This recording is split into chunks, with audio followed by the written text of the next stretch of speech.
Sou tricolor de coração, sou do clube tantas vezes campeão. Mas o Fluminense saiu de seu primeiro clássico no ano derrotado pelo próprio nervosismo. Levou o primeiro gol com Renato Cajá em cobrança de falta, conseguiu a virada com 2 gols de Rafael Moura, mas após as confusões do árbitro Gutenberg de Paula Fonseca, o time tricolor ficou disperso, acabou tomando 2 gols, um de Louco Abreu cobrando pênalti e outro do Herrera, e perdeu a partida. O que você achou? O Fluminense não está preparado o suficiente para esse tipo de adversidade que pode acontecer numa Libertadores, Diniz? Olha, o Fluminense realmente demonstrou não estar muito bem preparado psicologicamente, né, para esse tipo de jogo, não. E isso é muito perigoso porque, como você falou, né, Libertadores vem aí e o Fluminense pegou um time argentino e o outro uruguaio no grupo. Aí são os 2 piores em termos de catimba, de tentar complicar o jogo. E principalmente essas arbitragens que são sempre meio tendenciosas, confusas, né? Tendenciosas, principalmente quando esses times jogam em casa, né? Exatamente, isso aí é um pouco preocupante. Inclusive, o jogo pegado do Fluminense com o Botafogo foi também uma prova para Libertadores, não é? Foi sim. Foi uma boa prova para Libertadores. É um estilo de jogo de João Santana, mais defensivo. Mais aguerrido, né? Aguerrido. Os times do João Santana são assim, né? Defensivos sim, mas muito aguerridos, muito dedicados na marcação, né? E o Fluminense realmente demonstrou não ter uma estrutura psicológica muito grande, não.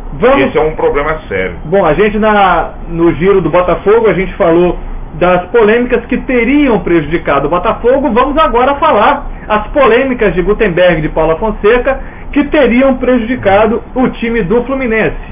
A primeira delas foi a expulsão do Valência. O que você achou, Diniz?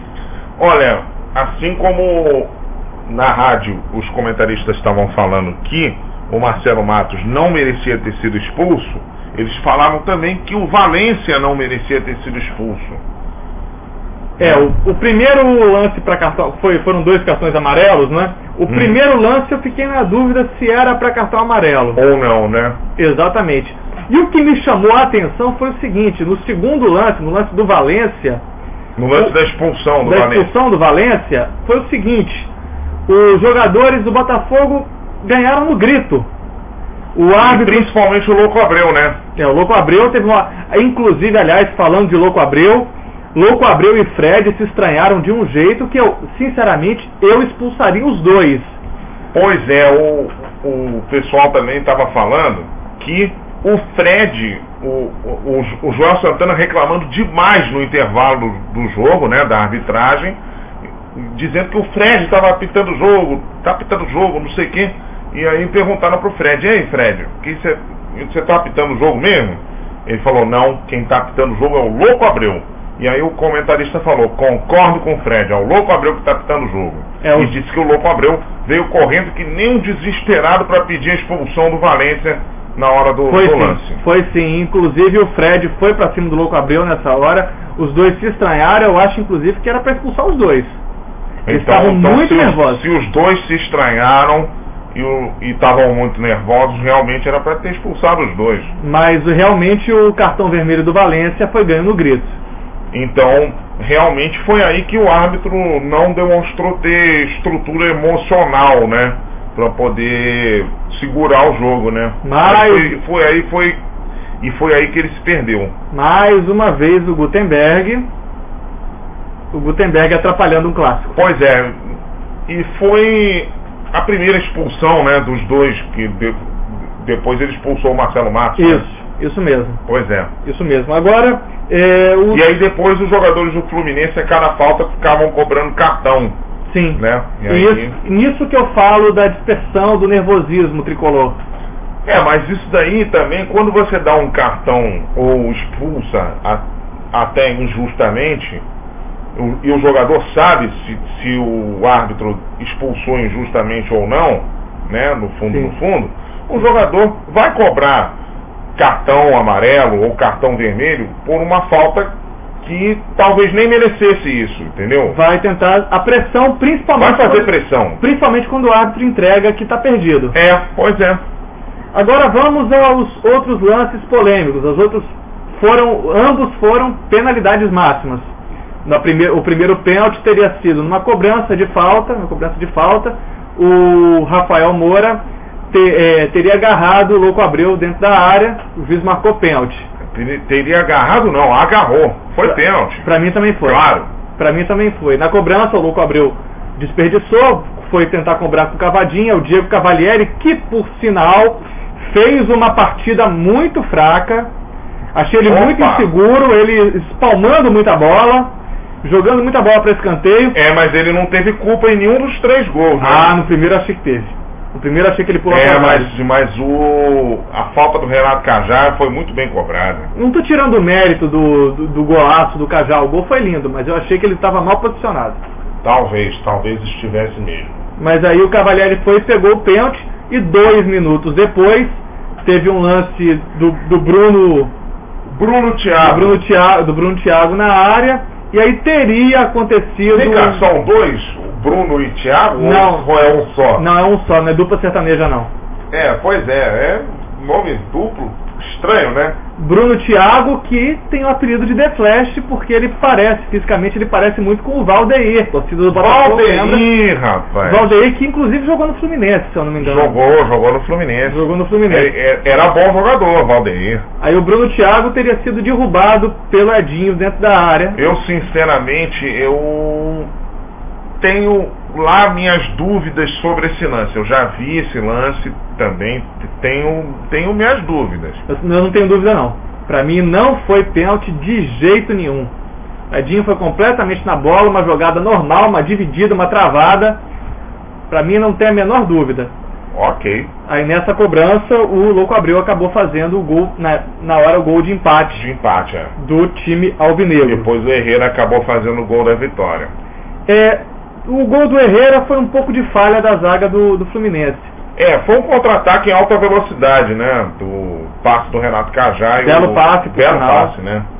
Agora, no intervalo, o Fluminense... Mau posicionamento da zaga do Fluminense. Mais uma vez a zaga do Fluminense penando, hein?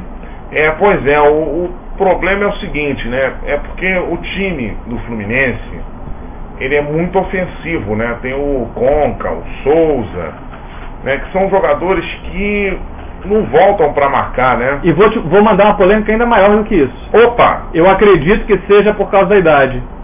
O Fluminense tem muito jogador veterano. Também. O Fluminense tem muito jogador acima de 28 anos. Pois e principalmente no meio campo. E, inclusive ontem entrou em campo o Araújo, que também já é bem veterano. Eu acho que isso faz diferença. Delicadamente. Principalmente no meio campo. O Souza, por exemplo, tem mais de 30. Exatamente. O Edinho, acho que também. Edinho tá por aí, tá chegando nos 30. Se não tá nos 30, já tá chegando nos 30. E no intervalo da partida, o Leandro Eusébio se machucou, inclusive não vai jogar contra o Argentino Júnior na quarta-feira. Você acha que faz diferença? Olha, o problema é que para reserva tem o André Luiz. Foi ele que entrou. Que não é muito confiável, né? Que o digam outros torcedores do Botafogo, torcedores de São Paulo. Mas quebra um galho, né, o André Luiz. Não é um desfalque tão sentido quanto vai ser o do Fred, né? O Fred não joga porque ele foi expulso na final da Copa Sul-Americana contra a LDU. E aí por isso ele está suspenso nessa partida internacional. Para a primeira partida, né, de qualquer competição sul-americana. Quem você botaria no ataque? Bom, só tem o Rafael Moura, né? No fundo, para jogar na mesma posição que o Fred. O Araújo não pode fazer essa função também, não? De homem de área, não. Araújo é homem de ponta, joga pelas pontas. Segundo atacante. E Rafael Moura? Eu até jogaria com o Araújo também, para jogar junto com o Rafael Moura. E Rafael Moura é confiável para ataque? Olha, rapaz, em 30 minutos ele fez mais do que fez na primeira passagem, né? Sim, exatamente.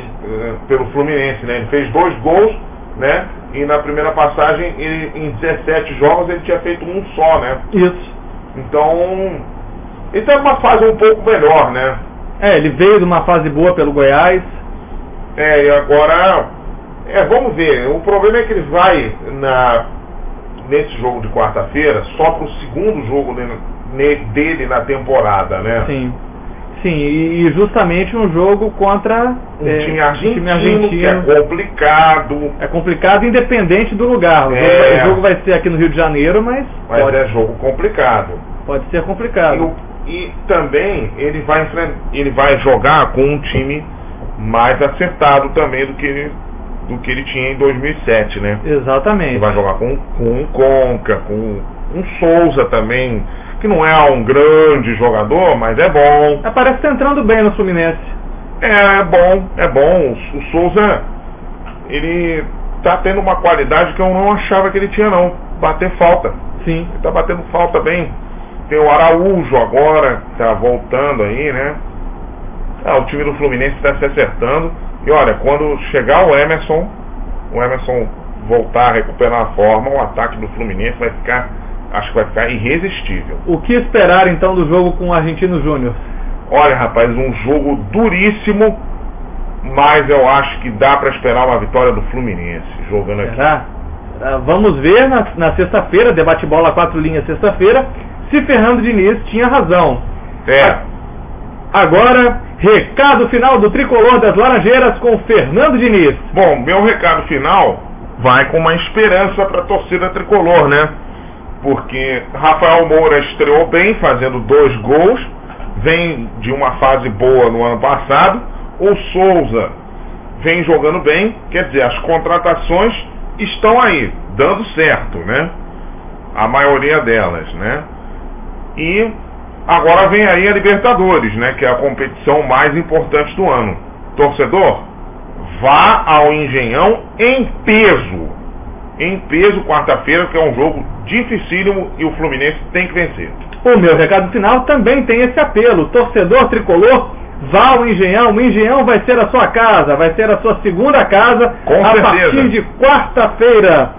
O time está começando a busca pela sua maior conquista da história. Lembrando só que o Fluminense, nas 4 primeiras rodadas, o Fluminense, dessa fase de grupos, o Fluminense faz 3 jogos em casa. Exatamente. Os últimos 2 jogos são fora. Exatamente. Mesmo com a derrota no Clássico, a empolgação tem de continuar a ser a mesma. Com certeza, mas vai continuar sim.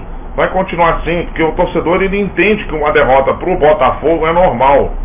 É verdade. Acesse o nosso canal no YouTube, www.youtube.com/blog 4 linhas. www.youtube.com/blog 4 linhas em numeral. A comunicação está no ar.